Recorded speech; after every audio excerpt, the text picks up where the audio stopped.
Olá, muito boa tarde a você. Chegamos, seja bem-vinda, seja muito bem-vindo. Está no ar o Pauta Aberta desta quarta-feira, dia 8 de novembro de 2023.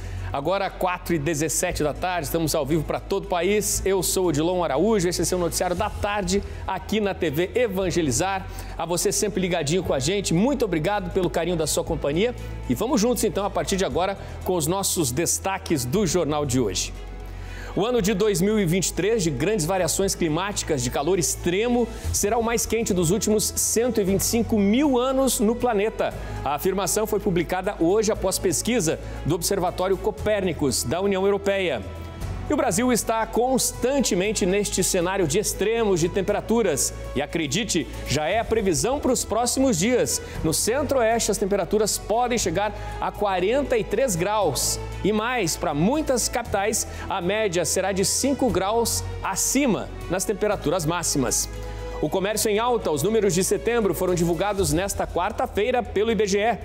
No setor automotivo, as vendas de veículos dispararam acima dos 10% em outubro, mas com o aumento da procura pelos carros elétricos chineses e pelos SUVs e picapes da Argentina, a indústria brasileira registrou queda de produção de 4,4%.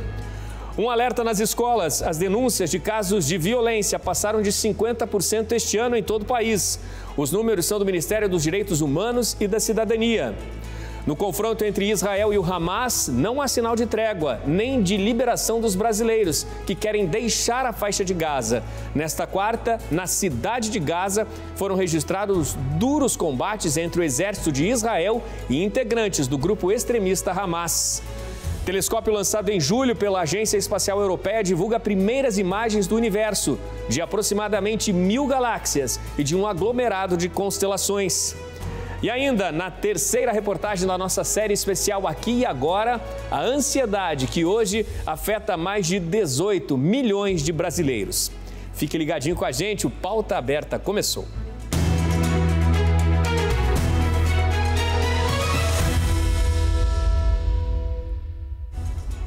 O momento é de um alerta preocupante nas escolas. Isso porque disparou 50% o número de denúncias de casos de violência escolar em todo o país. Os números são do Ministério dos Direitos Humanos e da Cidadania. As denúncias de casos envolvendo violência nas escolas registraram um crescimento de cerca de 50% em relação ao ano passado em todo o país.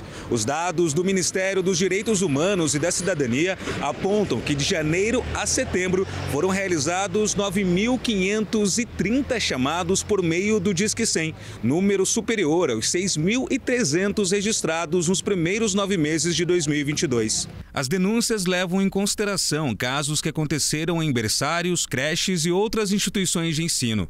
O maior número de registros ocorreu nos estados de São Paulo, Rio de Janeiro e Minas Gerais. Algumas outras ocorrências graves repercutiram em todo o país em 2023, como a morte de uma aluna no Colégio Estadual Sapopemba, na zona leste de São Paulo, a morte de 2 estudantes em Cambé, no interior do Paraná, e o ataque a uma instituição de ensino de Blumenau, em Santa Catarina, que terminou com 4 crianças mortas.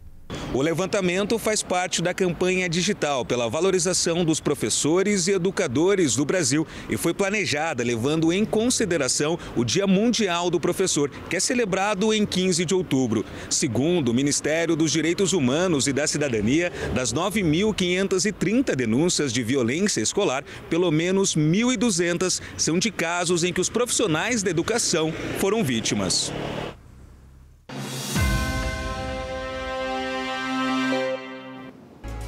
Este ano de 2023 deverá ser o mais quente dos últimos 125 mil anos. Assustador, né?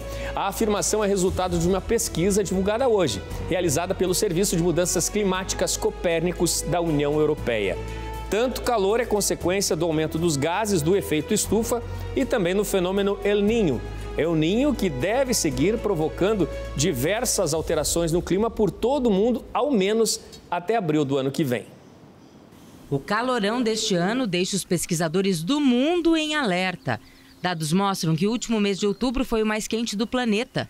Outubro fez calor de rachar e superou o recorde de temperatura do outubro de 2019. O recorde foi quebrado em 0,4 graus Celsius, o que é uma margem enorme de acordo com especialistas, que descreveram a temperatura de outubro deste ano como muito extrema. Segundo o Observatório Europeu Copérnicos, o mês de outubro de 2023 quebrou uma série de recordes. Foi o mais quente já registrado em nível mundial, com temperatura média do ar à superfície de 15 graus,30.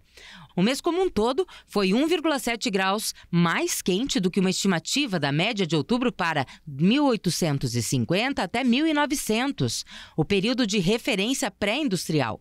O calor é resultado das contínuas emissões de gases com efeito estufa, combinadas com El Niño, que aquece as águas superficiais no leste do Oceano Pacífico. Pesquisadores alertam que, abre aspas, a humanidade sabe que isso está acontecendo e as emissões não só não diminuem, como aumentam, o ser humano está caminhando para a catástrofe conscientemente. Fecha aspas. Para Luciana Gatti, pesquisadora do INPE, Instituto Nacional de Pesquisas Espaciais, estamos caminhando para o colapso global e de forma rápida. Ela acha que o que está sendo visto até o momento é a aproximação deste colapso. Não é à toa que estamos vendo o El Niño anômalo. Isso é um suicídio coletivo, nas palavras da pesquisadora. Porém, as emissões diminuíram apenas durante a pandemia de Covid, mas porque o mundo parou. O El Niño deve durar ao menos até abril de 2024, de acordo com a Organização Meteorológica Mundial.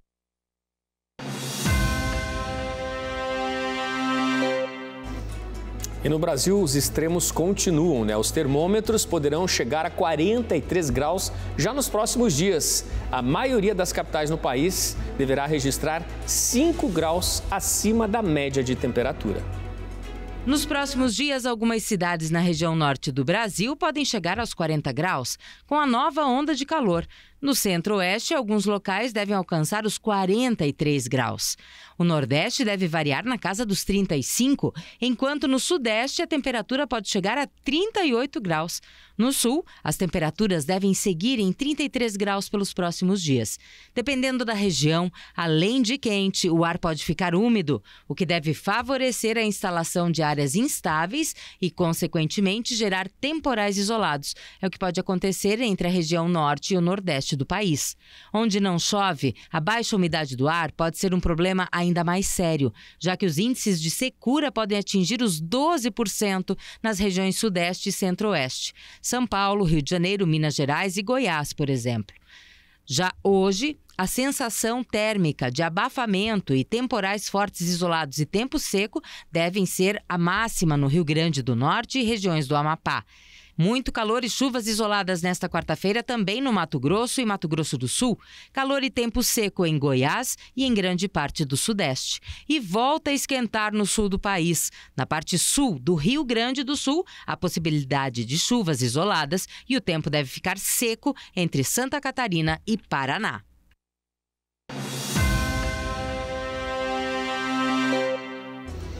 Falando em economia, o comércio no Brasil cresceu em setembro. Os números foram divulgados hoje pelo IBGE. O avanço no nono mês do ano chegou a 0,6%, de acordo com o IBGE.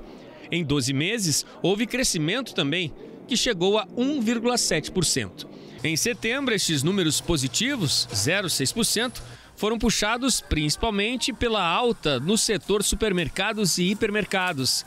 Apenas em setembro, o setor registrou crescimento de 1,8%.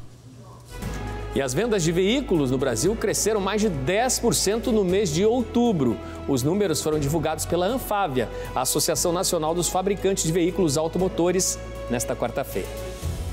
A alta nos emplacamentos de veículos em outubro chegou a 10,2%, com um total de 217.800 unidades emplacadas no mês.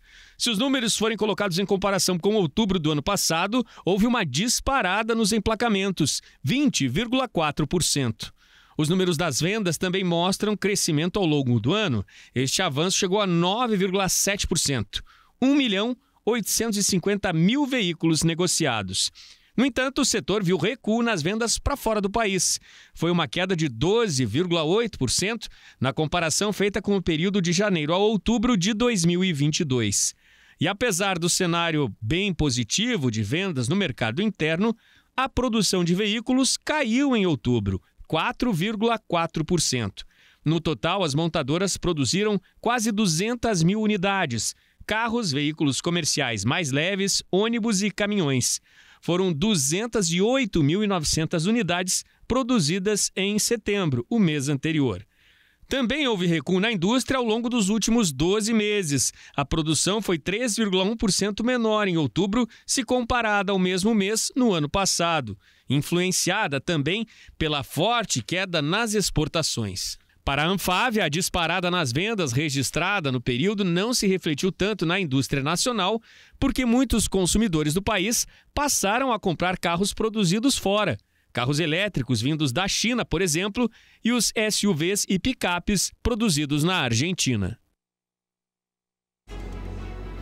Ainda falando de economia, na economia do país, o crédito rotativo está no centro das discussões econômicas e políticas hoje do país. O Banco Central divulgou o relatório esta semana em que aponta que o juro médio do crédito rotativo caiu. Mas não dá para se animar, Os juros continuam extremamente altos no Brasil. O juro médio total cobrado pelos bancos no rotativo do cartão de crédito caiu 4,4 pontos percentuais de agosto para setembro. Mesmo assim, a taxa passou de 445,5% para 441,1% ao ano. No caso do parcelado, o juro passou de 194,6% para 193,8% ao ano entre agosto e setembro. Considerando o juro total do cartão de crédito, que leva em conta operações do rotativo e do parcelado, a taxa passou de 101,5% para 101,4%. A modalidade emergencial de crédito está no centro das discussões econômicas e políticas do país neste momento, devido às taxas mais caras do mercado. O Congresso definiu em lei que os juros do rotativo e do parcelado não podem ultrapassar 100% do principal da dívida, caso os bancos não cheguem a um acordo sobre o assunto, chancelado pelo Conselho Monetário Nacional, que é o CMN, em até 90 dias. Além de um teto para os juros do rotativo, o presidente do Banco Central, Roberto Campos Neto, propôs aos setores envolvidos um máximo de 12 meses para o parcelamento sem juros. Agora, nosso assunto é o programa Desenrola do Governo Federal. O programa soma mais de 2 bilhões em dívidas renegociadas. Quase 600 mil pessoas utilizaram a plataforma lançada do programa para renegociar as pendências financeiras. O Desenrola é um programa emergencial do Governo Federal criado para combater a crise de inadimplência decorrida da pandemia de Covid. Mais um alerta, Esses 2 bilhões aí apenas renegociados com base nessa nova ferramenta, nessa nova plataforma lançada. 590 mil pessoas já renegociaram dívidas pelo programa Desenrola. Lançada em 9 de outubro, a plataforma digital facilitou a concessão de mais de 1 bilhão e 800 milhões de reais em descontos. Mais de 1 milhão de débitos, que totalizavam 2 bilhões e 100 milhões de reais, foram renegociados por 262 milhões de reais. O Desenrola dá a chance do devedor resolver dívidas bancárias, como cartão de crédito e contas atrasadas de luz, água e comércio varejista. O Desenrola também tem como principal objetivo dar crédito novamente àqueles que estão com restrição de crédito na economia, permitindo melhores condições de renegociação das dívidas. Podem participar deste programa do Governo Federal devedores pessoas físicas com renda bruta mensal de até 2 salários mínimos ou que estejam inscritos no CadÚnico, que é o Cadastro Único para Programas Sociais do Governo Federal. Na segunda fase, pessoas físicas com dívidas financeiras e renda de até 20 mil reais também vão ser beneficiadas. É importante lembrar que o Desenrola não vale para dívidas com garantia real, crédito rural, financiamento imobiliário e também dívidas relativas a operações com funding ou risco de terceiros.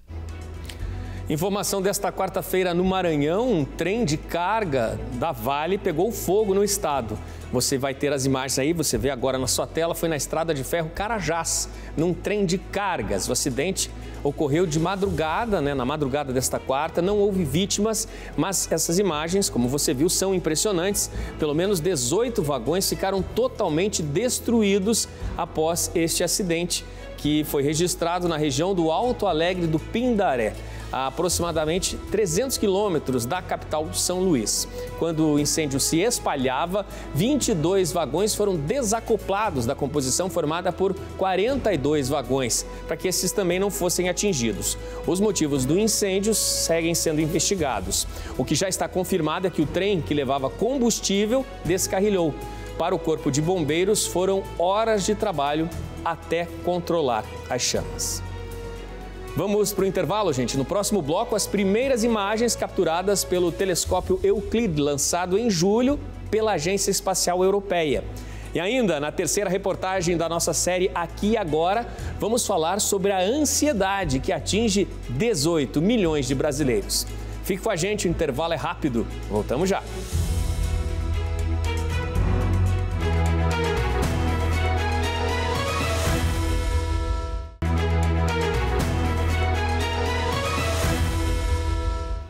O Pauta Aberta está de volta para este segundo bloco, são 4h36 da tarde agora. Estamos ao vivo para todo o país, a você ligadinho com a gente na TV Evangelizar. Muito obrigado pela companhia.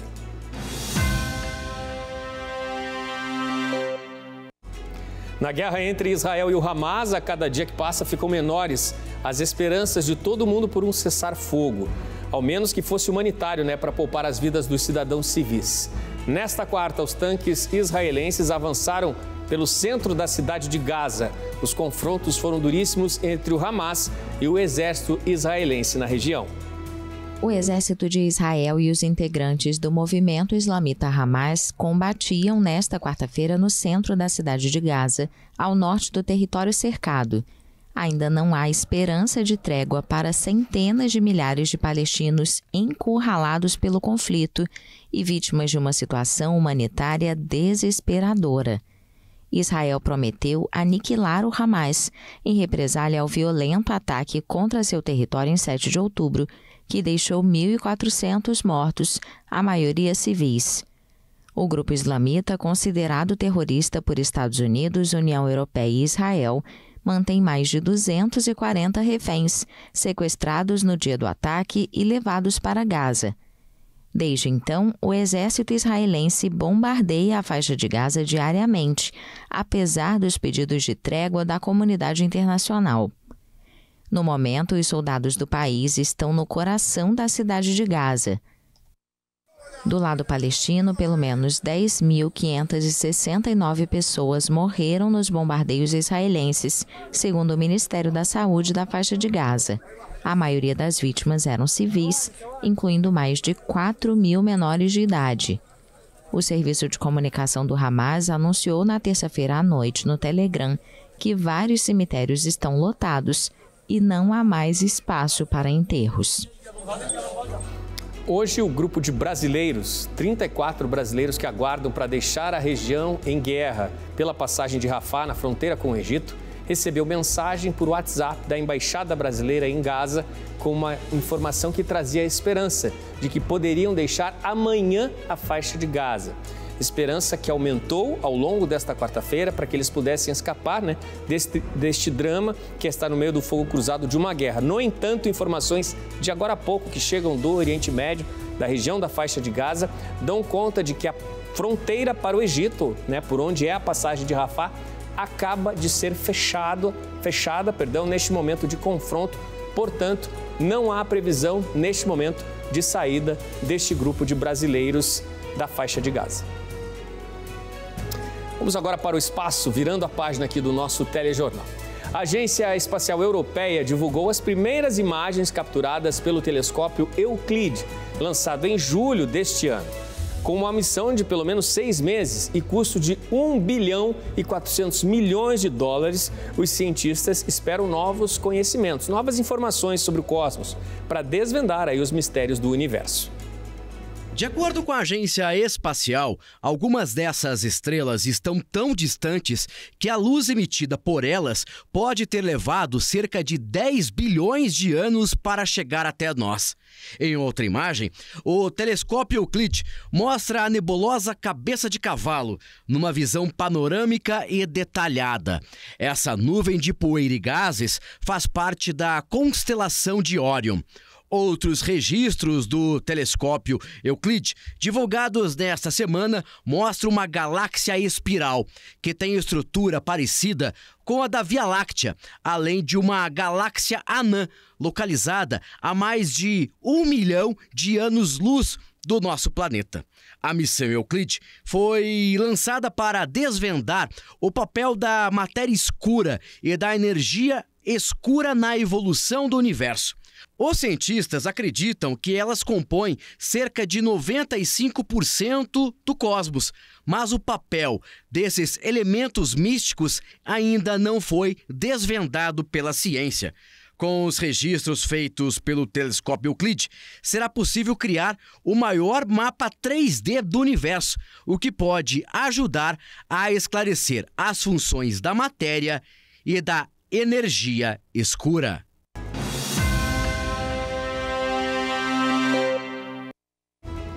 Informação que vem de Brasília agora, o plenário do Senado está votando neste momento a proposta que unifica os tributos federais no país e cria o IVA, que é o Imposto sobre Valor Agregado. A alíquota ainda vai ser definida. Se a reforma tributária for aprovada, haverá um período aí de 7 anos de transição. Se a proposta, depois de 2 vezes aprovada no plenário do Senado, ela vai voltar para a Câmara. Já são quase 40 anos de discussão em Brasília sobre a necessidade de uma reforma tributária no país e ela está aí em acelerado andamento neste momento. Um fenômeno recente e curioso tem surgido em praias da costa brasileira. É o aparecimento de centenas de milhares de tilápias, o que vem provocando preocupação entre os especialistas em biologia marinha. Os peixes que são naturais de água doce já foram encontrados em águas do litoral de Santa Catarina, do Rio de Janeiro, também nas praias do Maranhão. E este aparecimento inusitado tem chamado tanto a atenção de cientistas que já são 11 instituições de todo o Brasil que constataram o mesmo fenômeno. O aparecimento das chamadas tilápias do Nilo de forma impressionante, adaptadas ao ambiente marinho. Os biólogos envolvidos nas pesquisas destacam que, embora seja hoje uma espécie de água doce, este é um animal que tem ancestrais com origens no ambiente marinho. Por isso, em teoria, há tolerância aos níveis de salinidade da água.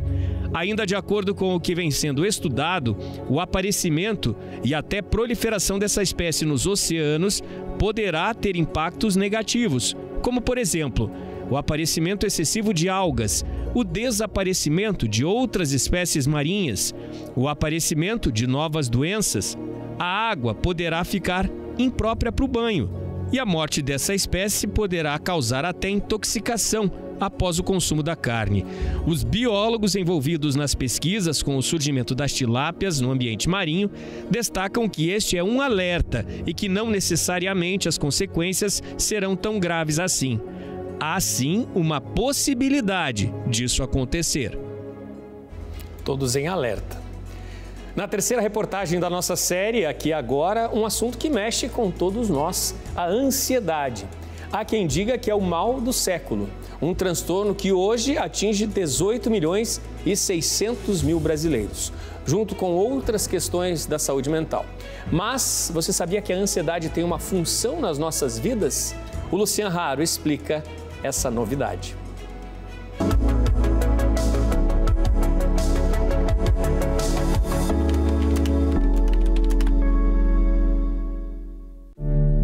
Os sintomas são intensos e reais.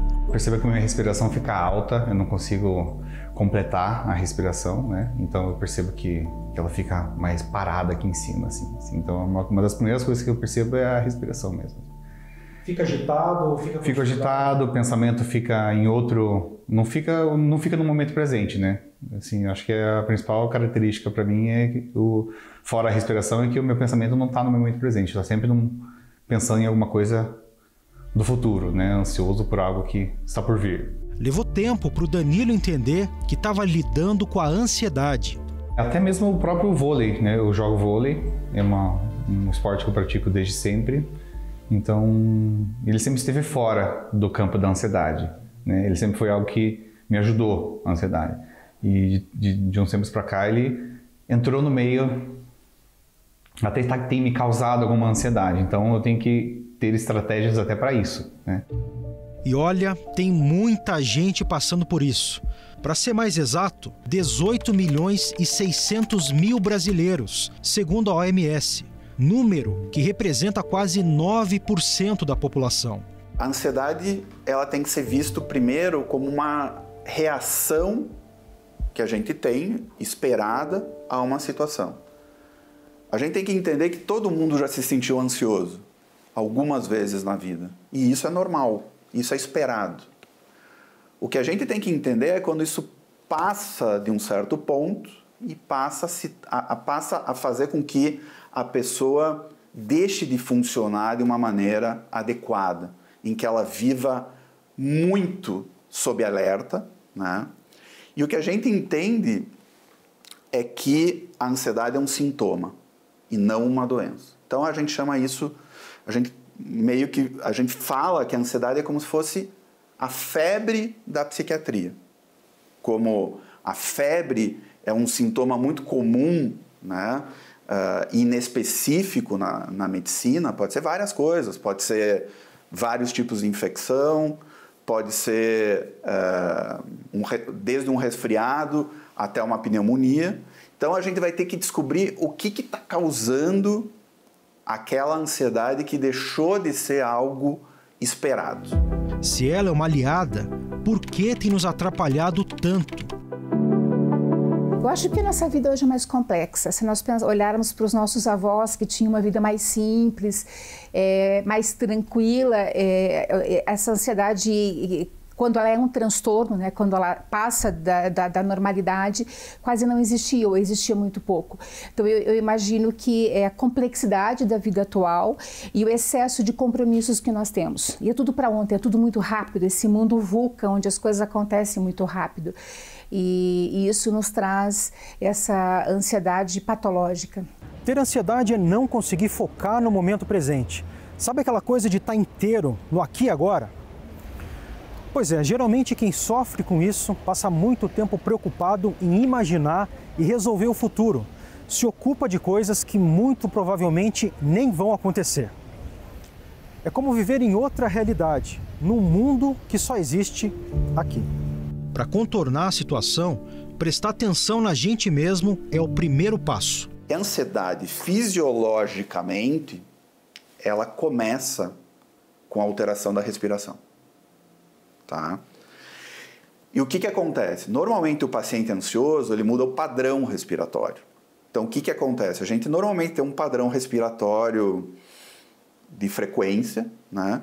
E o paciente ansioso, ele começa a respirar com uma respiração mais curta e rápida. Então ele oxigena mal o organismo dele e ele tem que ter questões compensatórias. Por exemplo, ele faz taquicardia, porque o coração tem que bater mais rápido para compensar aquilo. Ele faz parestesias, ou seja, o braço dele, por exemplo, pode formigar, o rosto pode formigar, porque a oxigenação está falha, né? Então, o que é muito importante nos pacientes que têm muita ansiedade? Eles aprenderem a entender que eles precisam controlar a respiração. Por isso que mindfulness, chame de mindfulness, chame de fazer meditação ou qualquer coisa assim, isso ajuda e muito, porque fisiologicamente você vai estar tendo controle sobre essa situação. Bom, terapia precisa manter, né? Eu acho que eu já faço terapia tem pelo menos uns 7 anos de terapia. Manter a atividade física necessária também. E outras coisas complementares, né? Eu gosto bastante de escutar podcast, que me ajudam bastante também nessas questões, assim. Gosto de ler, então, e qualquer atividade que me mantenha com minha mente no tempo presente, assim. Uma das coisas que eu tento manter na minha cabeça é o pensamento no tempo presente, assim.